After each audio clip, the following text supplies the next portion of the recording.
Hello student, आज हम पढ़ेंगे क्लास 5th वर्तिका भाषा, लिपि और व्याकरण पार्ट 1। हम अपने भाव या विचार बोलकर या लिखकर दूसरों के सामने व्यक्त करते हैं। दूसरों के भावों या विचारों को सुनकर या पढ़कर समझते हैं। इस प्रकार बोलकर और लिखकर भाषा व्यक्त की जाती है तथा पढ़कर और सुनकर भाषा समझी जाती है। भाषा, अब देखिए हमने इसको पढ़ा। भाषा किसे कहते हैं? भावों और विचारों के आदान प्रदान के समर्थ माध्यम को ही भाषा कहते हैं। बहुत सरल और सही शब्दों पर इसका प्रयोग किया गया है। भावों और विचारों, अपने भावों और विचारों के आदान प्रदान मतलब हम एक दूसरे को व्यक्त करते हैं। उसकी भाषा हम समझते हैं और अपनी भाषा उसे समझाते हैं, उसे हम भाषा कहते हैं। बहुत ही सरल है और बहुत ही साफ शब्दों में लिखा गया है कि भावों और विचारों के आदान प्रदान के समर्थ माध्यम को ही भाषा कहते हैं।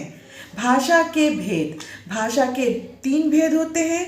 पहला मौखिक भाषा, लिखित भाषा और सांकेतिक भाषा। अब देखिए मौखिक भाषा किसे कहते हैं? जब हम बोलकर अपने विचार प्रकट करते हैं या सुनकर दूसरे के विचार को समझते हैं, उस भाषा को हम मौखिक भाषा कहते हैं। हम कोई भी, जैसे कि आज छोटा बच्चा है, जब तक अपनी मम्मी को ये नहीं बोलेगा कि मम्मी मुझे बाथरूम जाना है, या टीचर को बच्चे ये नहीं बोलेंगे कि मेरे को बाथरूम जाना है, तो हम कैसे समझेंगे? भाषा के द्वारा बोल करके हम विचार को व्यक्त करते हैं। अगर बच्चे को भूख लगती है कि मम्मी मुझे भूख लगी है, तो वो बोल करके बताता है, तब पता चलता है कि मम्मी को कि बच्चे को भूख लगी है और मम्मी खाना लेके आती है। तो सेम ऐसी लिखित भाषा, जब हम कोई भी चीज़ को लिख के रखते हैं, लिखित भाषा किसे कहते हैं? देखिए, मौखिक भाषा के लिखित रूप को लिखित भाषा कहते हैं। जैसे हम जो बोलते हैं, जैसे आज हम पढ़ रहे हैं, ये लिखा हुआ रूप है। ये जो हम पढ़ रहे हैं आज, ये सब पूरा लिखा हुआ रूप है। इसको हम लिखित भाषा कहते हैं सरल शब्दों में।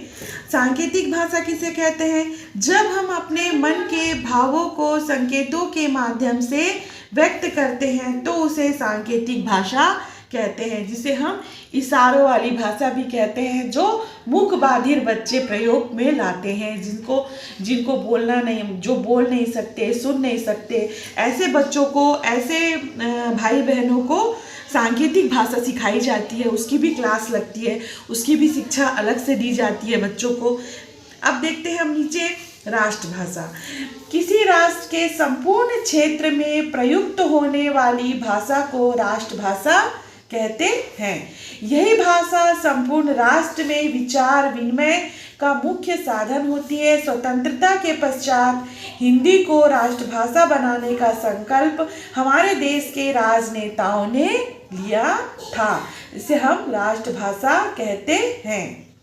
लिपि किसे कहते हैं? किसी भी भाषा को लिखने के लिए संकेत चिन्हों की निर्धारित व्यवस्था को लिपि कहते हैं। जैसे हिंदी, गुजराती, मराठी, संस्कृत भाषाएं देवनागरी लिपि में लिखी जाती हैं। जैसे हिंदी, गुजराती, मराठी और संस्कृत की जो भाषाएं हैं, उनकी जो लिपि है वो देवनागरी है, उसको हम देवनागरी लिपि कहते हैं। पंजाबी भाषा की लिपि गुरुमुखी है। अंग्रेजी भाषा की लिपि रोमन है। रोमन जो है वो अंग्रेजी भाषा की लिपि में लिखी जाती है। इसको हम लिपि बोलते हैं, लिखने का तरीका। व्याकरण अब हम नीचे आते हैं। व्याकरण किसे कहते हैं? व्याकरण के द्वारा ही हम भाषा को शुद्ध रूप में लिखना, पढ़ना और बोलना सीखते हैं। ये है वेरी IMP। ये हमारे लिए क्या है? बहुत ही IMP है, क्योंकि हमको जब तक व्याकरण का शुद्ध रूप का ज्ञान जब तक नहीं होगा, तब तक हम इसको लिखना, पढ़ना और बोलना नहीं सीख जाते। व्याकरण के नियमों के कारण ही भाषा सही और सुंदर स्वरूप को प्राप्त करती है। इसे हम भाषा के मुख्य रूप से व्याकरण को समझना, भाषा के शुद्ध रूप का ज्ञान कराना ही व्याकरण कहलाता है। ये बहुत आईएमपी हमारे पूरे हिंदी के लिए, हम हिंदी पढ़ते हैं उसमें सबसे इम्पॉर्टेंट है व्याकरण, सबसे ज़्यादा महत्वपूर्ण है वो है व्याकरण। अगर हमको व्याकरण का शुद्ध रूप से ज्ञान नहीं है तो हमको हिंदी हमारी पूरी गलत हो जाएगी। अब देखो व्याकरण के भेद, व्याकरण के कितने भेद होते हैं? 3 भेद होते हैं, वर्ण विचार, शब्द विचार और वाक्य विचार। पहला है वर्ण विचार।